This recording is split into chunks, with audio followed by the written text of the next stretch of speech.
International Association of Actors, yes, forming in Alexandria in the 270s BC perhaps, yes, and then taking their professional performances all round the great festivals, the great games, the great athletic shows that link the Hellenistic world. Yeah, you know, the people are not lost. Yeah.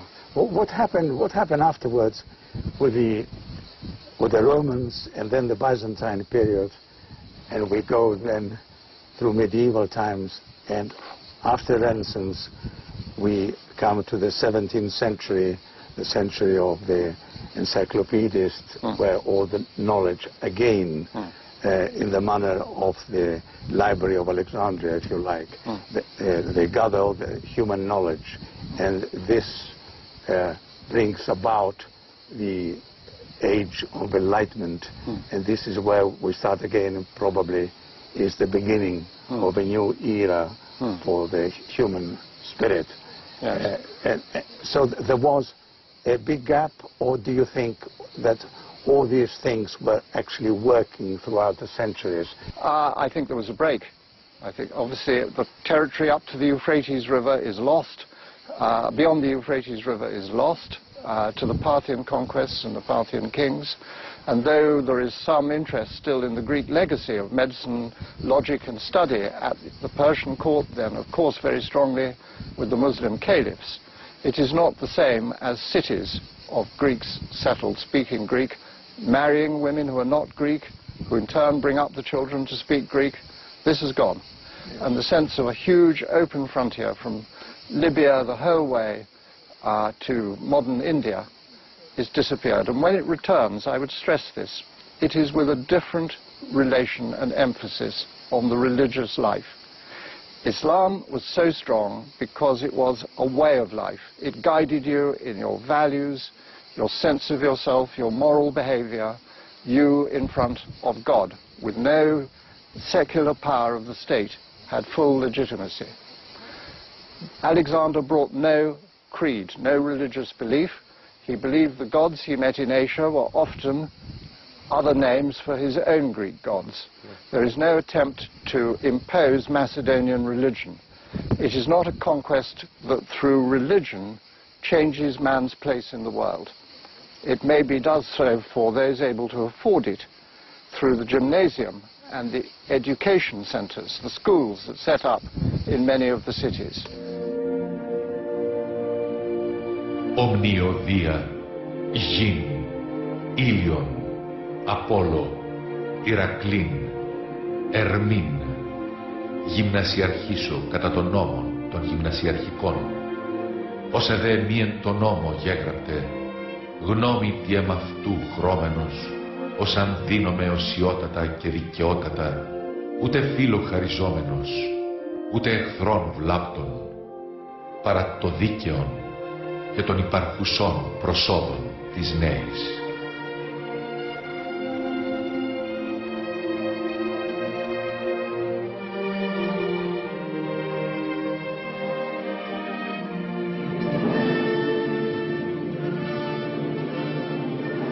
Μελετώντας τον ελληνικό πολιτισμό, αναγνωρίζουμε ένα ιδιαίτερο χαρακτηριστικό που μας βοηθά να εξηγήσουμε μερικές πτυχές του ελληνικού χαρακτήρα.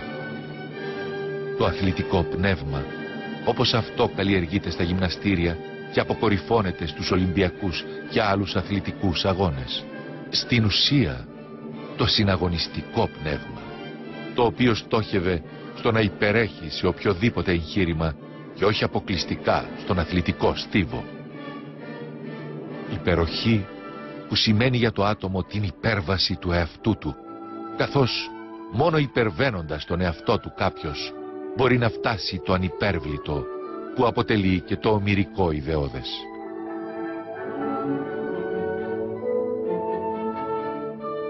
Ήταν αυτή η ανωδική τάση προς υπεροχή που τίναξε το ελληνικό επίτευγμα σε κορυφαία ύψη.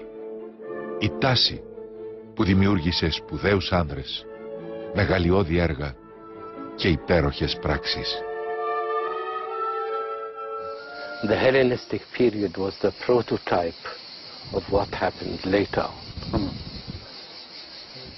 It was the first time that boundaries were removed and movement of people became very active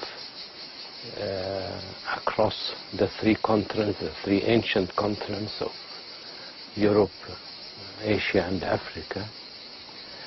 And this was repeated, as Robin said, in the Middle Ages throughout the Islamic Empire. And after that, from the Renaissance onward, there was a third stage of a wider range covering the entire world. But the concept, the idea of universal knowledge started only with the Hellenistic world. What I am most struck by the change in human knowledge is knowledge of the earth. For the first time there was an organized geographical exploration on a very wide scale. Alexander was very anxious to explore the earth. The years after Alexander's death see the last great new philosophies beginning in the ancient world, which were still the basic philosophies discussed in the 17th century. Stoicism, by a Greek from Cyprus. Epicureanism, from a settler on the island of Samos, Epicurus.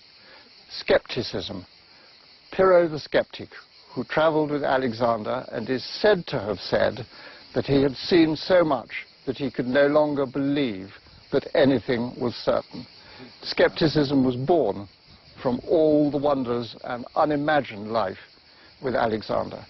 And these are three great philosophies, centered partly in Athens, patronized too by the kings, so long as the philosophers are polite, and they change the pattern of Hellenistic thought. And they live on as a great legacy.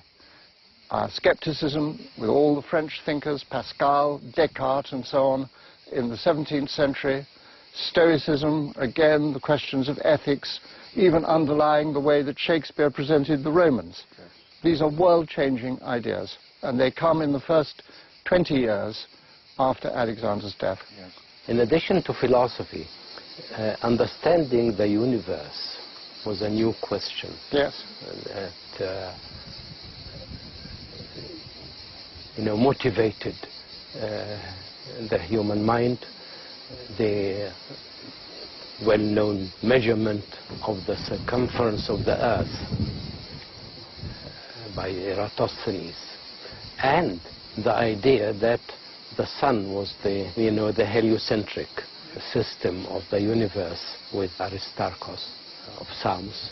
It struck the human mind, and most people never believed it to be true, never accepted until Copernicus in the 16th century came and set our mind right. Yes. So this understanding of the universal system was a new question that had very correct answers in the Hellenistic period, in the very early Hellenistic period. But then there is the great genius we forget, mathematics and Euclid.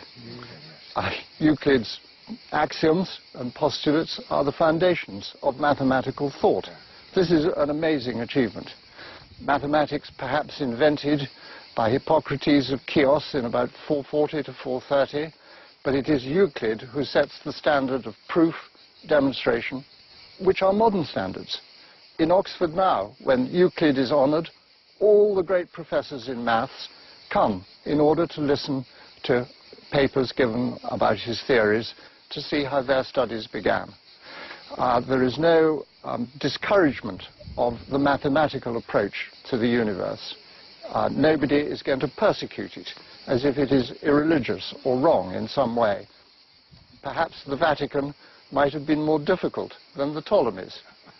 And not until the Islamic period do we then have algebra up in Khwarezm with Al-Khwarizmi in the patronage again of the rulers out in East Iran in Alexander's territory.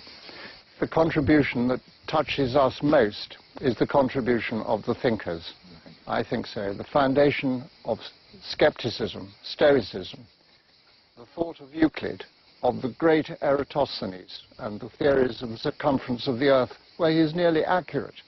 The doctors discovering the effect of the nerves for the first time, this great tangle inside us. And then you find Medea the heroine in epic poetry being described as if she is the first woman who has what we call nerves. These great discoveries fascinated the poets too, as well. It is, above all, I think, the age of thinkers. And when we ask why, we must, I think, remember patronage, the previous Greek advances from Socrates and before, the wonderful flexibility of language that made that possible, and again, the absence of a religious barrier to free thinking. That's right, yeah. Yeah, this is very important. Yes.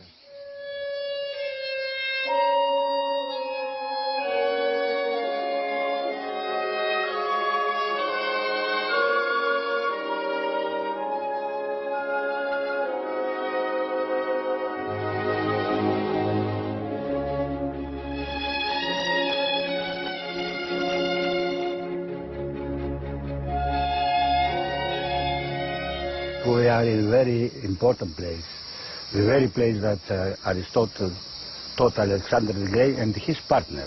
Everybody is focused on Alexander the Great, but Ptolemaeus was also very famous, Seleucus also, Antigonus, Pefkestos, Perdiccas, Arpalos, and so many others. It was a school, a real school. The name is Peripatos. Peripatos, of course, in modern Greek, it means something to walk. Yes. Hence peripatics. Peripatics, yes. And so, to be here and to go back in 342, it's the year that started the school to activate. I think it's a very long historic period. Going further in Hellenistic period, you can find all these pupils of Aristotle to be great kings. Ptolemy. The last queen was Cleopatra. Well, we would love to know what Alexander really learned. I love the place here.